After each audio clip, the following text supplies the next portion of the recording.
ముందుగా దేవునికి కృతజ్ఞతాస్తుతులు చెల్లిస్తూ ఈ అవకాశం ఇచ్చినటువంటి కాలేజీ యాజమాన్యానికి నా హృదయపూర్వక వందనాలు తెలియపరుచుకుంటూ ఉన్నాను. కూడి వచ్చినటువంటి యాజమాన్య సమూహం అంతటిని నా వందనాలు తెలియపరుచుకుంటూ ఉన్నాను. ప్రార్థన చేసుకొని ఈ వాక్య జ్ఞానాలు ప్రారంభించాను. ప్రేమ నమ్మకం కలిగినటువంటి మా భయ పరలోక తండ్రి ప్రభువా, ఈ వాక్య జ్ఞానంలోకి వెలుచుకుండగా నన్నైనా నన్ను సిలువచాటు మరుగుపరుచుకొని నీ నోటి కోరిన నన్ను వాడుకోమని నన్నైనా నీవే నా ద్వారా మాట్లాడు. యేసుక్రీస్తు పరిశుద్ధ నామమున అడిగి వేడుకొనుచున్నాము తండ్రి, ఆమేన్. ఈ దినములకై ఏర్పాటు చేయబడినటువంటి లేఖనం గ్రంథ పరిచయంలో మనం గమనించినట్లయితే దినవృత్తాంతముల మొదటి గ్రంథము మరియు రెండవ గ్రంథము క్రీస్తు పూర్వము 2వ శతాబ్దంలో ఒకటే గ్రంథంగా ఉంటూ ఉన్నది. 200 సంవత్సరంలో క్రీస్తు పూర్వం 2వ శతాబ్దంలో ఈ యొక్క హీబ్రూలో నుంచి గ్రీకులోనికి తర్జుమా చేసేటువంటి సందర్భంలో ఈ యొక్క దినవృత్తాంతముల గ్రంథమును 2గా విభజించడం జరిగింది. మొదటి గ్రంథము మరియు 2వ గ్రంథంగా విభజించడము జరిగింది. అయితే ఈ యొక్క హీబ్రూ గ్రంథంలో ఈ యొక్క దినవృత్తాంతముల మొదటి గ్రంథము మరియు 2వ గ్రంథము 3వ భాగంలో ఉన్నటువంటి చివరి భాగంలో ఈ యొక్క గ్రంథము ఉంటుంది. అయితే ఈ యొక్క గ్రంథమును గురించినటువంటి ఆలోచన చేసినట్లయితే ఈ గ్రంథమును హెబ్రీ భాషలో డెవరే హా యామిన్ అని పిలవడం జరిగింది. ఈ యొక్క మాటకు అర్థం ఏమనగా దినములకు సంబంధించిన మాటలు అనే అర్థము చెప్పవచ్చు. అయితే రాజుల యొక్క దినములను గురించి దినచర్యల గురించి ఈ యొక్క గ్రంథంలో మనము గమనించుకోగలము. హీబ్రూ బైబిల్ను గమనించిన ఈ యొక్క దినవృత్తాంతముల గ్రంథంను గమనించినట్లయితే ఎజ్రా రాశారు అని చెప్పి చాలా మంది పండితుల యొక్క అభిప్రాయం. ఈ యొక్క గ్రంథమును 16 నుంచి 36 వచనముల వరకు అధ్యాయముల వరకు 931 538 క్రీస్తు పూర్వము మధ్యకాలంలో రాసి ఉండవచ్చు అని చాలా మంది పండితుల అభిప్రాయంగా చెప్పవచ్చు. నూతన నిబంధన పాఠ్యభాగంగా హెబ్రీ గ్రంథమును పరిశీలించినట్లయితే ఈ యొక్క గ్రంథమును అపోస్తులైనటువంటి పౌలు రాశారు అని చెప్పి చాలా మంది పండితులు అభిప్రాయపడుతూ ఉన్నారు. దీన్ని 68, 69 క్రీస్తు శకంలో రాయడం జరిగినట్టుగా గమనించగలం. అయితే ఈ యొక్క హెబ్రీ గ్రంథంలో ఉన్నటువంటి రచనా శైలిని బట్టి, యూదయ సాంప్రదాయాలు సంస్కృతులను బట్టి ఈ యొక్క గ్రంథమును యూదా జాతికి సంబంధించినటువంటి వ్యక్తి రాసి ఉండవచ్చు అని చెప్పి పండితుల యొక్క అభిప్రాయంగా మనము చెప్పవచ్చు. అయితే ఈ యొక్క హెబ్రీ గ్రంథంలోని 10వ అధ్యాయం 32వ వచనం నుంచి 34వ వచనంలో ఉన్నటువంటి పూర్వదినములు అనేటువంటి మాటను మనం గమనించినట్లయితే ఈ మాటను పూర్వదినము అనేటువంటి మాట ఎందుకు రాయడం జరిగింది అని కొంతమంది పండితులు చెప్పినటువంటి మాటలను బట్టి ఈ యొక్క మాటలు యూదా క్రైస్తవ సమాజంలో రాయబడినట్లుగా ఎందుకు అంటే ఈ పూర్వదినములు పితరుల దినములను గురించినటువంటి విషయాలు ఎక్కువగా ఉండడం వలన దీనిని హెబ్రీ గ్రంథకర్తగా లేదంటే యూదా క్రైస్తవులుగా ఈ యొక్క గ్రంథము రాసినట్టుగా మనము గమనించగలం. పరిశుద్ధాత్మ దేవుని సహాయం ద్వారా ఏర్పాటు చేయబడినటువంటి అంశం ఏదనగా దేవునికై మన సమర్పణ. దేవునికై మన సమర్పణ ఈ అంశంలో గమనించినప్పుడు యెషయా రాజు పస్కా పండుగను జరిపించుటకు గాను ప్రజలందరి తరపున ఆ యొక్క పస్కా పశువులను దేవునికి సమర్పించినటువంటి వాడుగా ఉన్నాడు.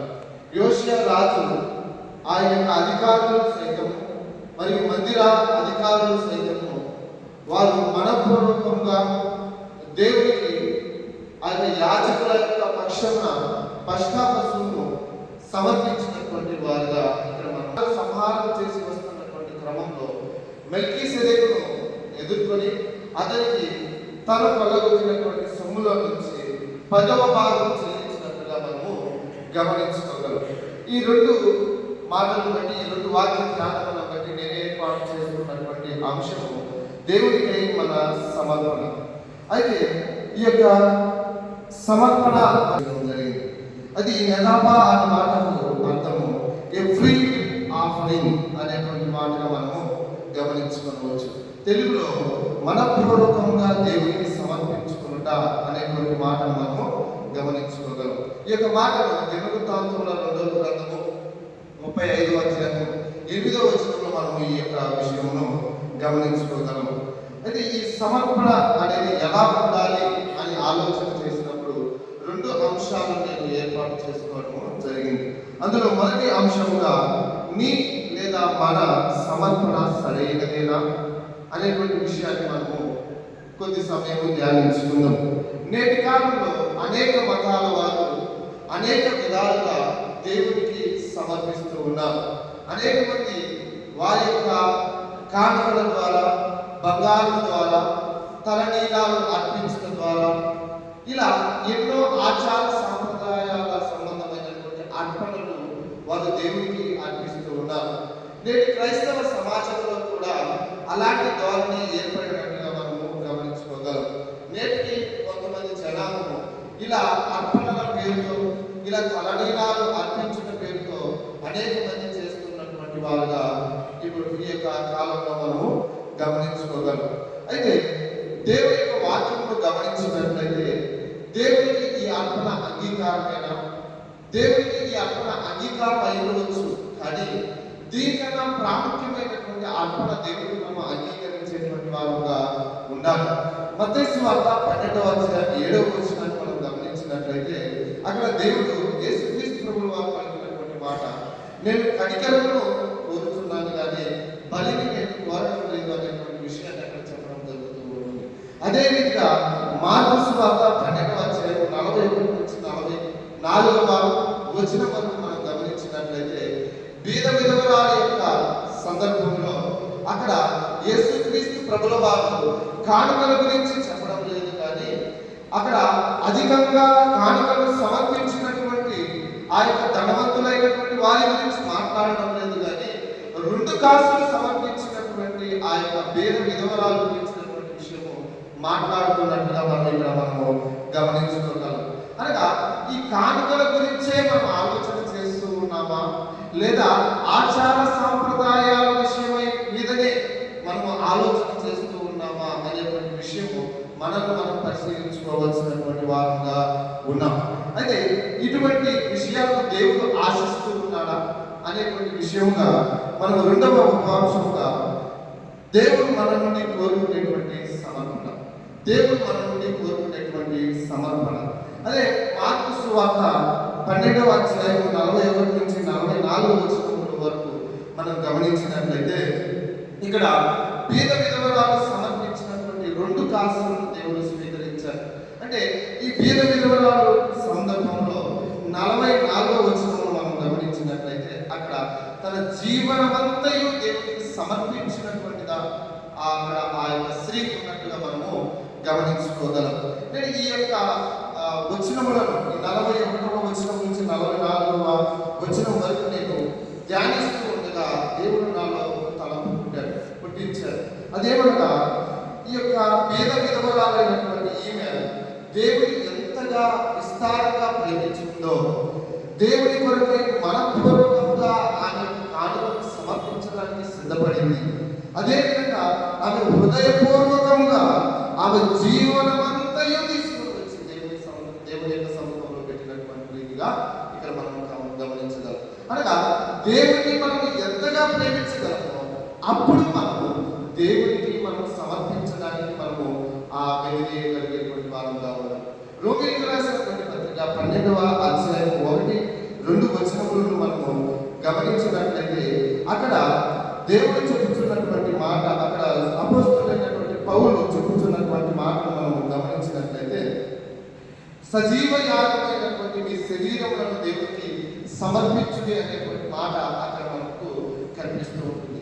ముందుగా మనము దేవునికి సజీవ యాగముగా మన హృదయములను, మన శరీరములను అప్పగించేటువంటి వాళ్ళంగా మనం ఉండాలి. ఉండాలని చెప్పి ఈనాడు వాక్యం ద్వారా మనము గమనించుకోగలం.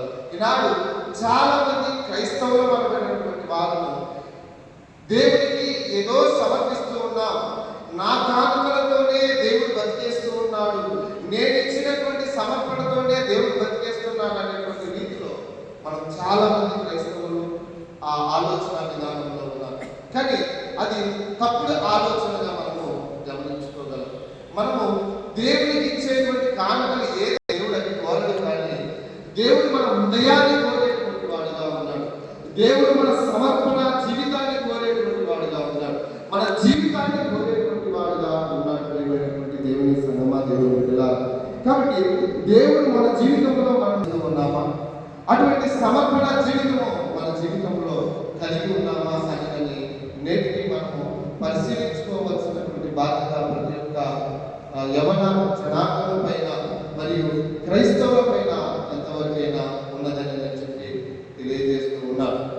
అదేవిధంగా ఈనాడు మనం చదువుకున్నటువంటి 2 గ్రంథాలు మనం పరిశీలించిన మీదట దేవుడు వారికి ఆజ్ఞాపించినటువంటి రీతిగా, ఇశ్రాయేలు ప్రజలకు ఆజ్ఞాపించిన రీతిగా పస్కా పండుగను వారు పాటించినట్టుగా వారి దగ్గర ఉన్నటువంటి బలమైనటువంటి ఆ యొక్క పస్కా పశువులను వారు దేవునికి సమర్పించినటువంటి వారుగా ఉన్నారు. అబ్రహాము కూడా అలాగే దేవునికి సమర్పించినటువంటి వాడుగా మనం గమనించుకోగలం. అయితే వీరు సమర్పించినటువంటి సమర్పణ దేవుడు అంగీకరించడానికంటే అంగీకరించాడు. కానీ దానికన్నా ముందుగా జరిగినటువంటి విషయములు ఏమిటి అనగా, అబ్రహాము జీవితంలోనైతేనేమి, యోషియా జీవితంలోనైతేనేమి వారు ముందుగా దేవునికి సరెండర్ అయ్యారు. దేవునికి వారి జీవితాన్ని అర్పించారు. దేవునికి వచ్చిన అనుభవ జ్ఞానాన్ని వారు పొందుకున్నారు. అందువల్లనే వారు దేవుని కోసం ఇవ్వడంలో వెనుక తీసినటువంటి వారుగా వారు అక్కడ కనిపించడం లేదు.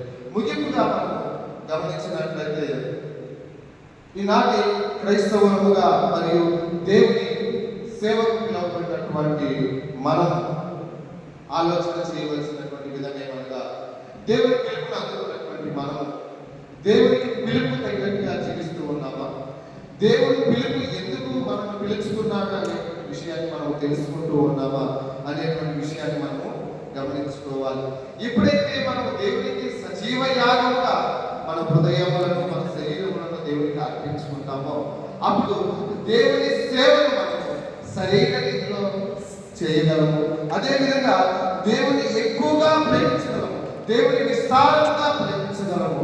దేవుని సేవ కొరకు మన ప్రాణమును దృఢప్రాయంగా ఇచ్చుకునేటువంటి వారంగా, దేవుని కొరకై మనం సమర్పించుకునేటువంటి వారంగా ఉండాలి.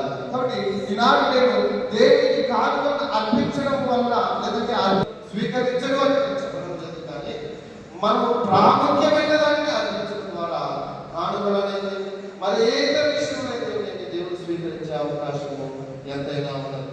అది ఈ యొక్క విషయం మనం అర్థం చేసుకోవడానికి సొలొమోను రాజుకు దేవుడు ప్రత్యక్షమై ఆయన అడిగినటువంటి, ఆయనకు నీకు ఏమి కావాలి కోరుకు అని సొలొమోను రాజును అడిగినప్పుడు సొలొమోను రాజు అడుగుతాడు, నాకు జ్ఞానము దయచేయమని దేవుని అడిగినట్టుగా మనం గమనించగలం.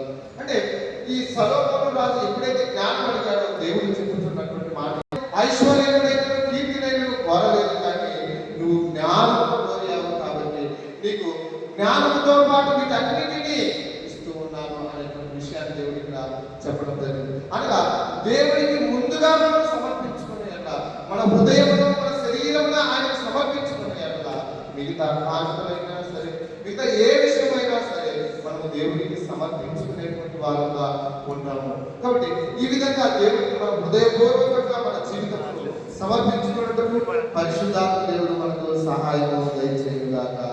ఆమేన్. ముగింపు ప్రార్థన, పరలోక ప్రార్థన ఆశీర్వాదంతో ముగించు. కాపాడి ఈ యొక్క ఆరాధనని మహిమకరంగా జీవితంగా జరిగించుకున్నందుకే నీకు కృతజ్ఞతాస్తుతులు చెల్లిస్తూ ఉన్నాం.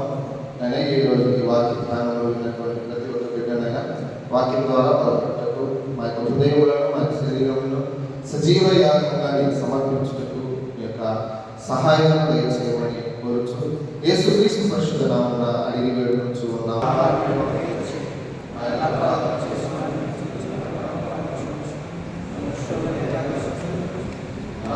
శక్తి మన తండ్రి అయిన దేవుని ప్రేమ, మన ప్రభువైన యేసుక్రీస్తు కృప, పరిశుద్ధాత్మ యొక్క అన్యోన్య సహవాసం ఇప్పుడు ఎల్లప్పుడూ సదాకాలం మనతో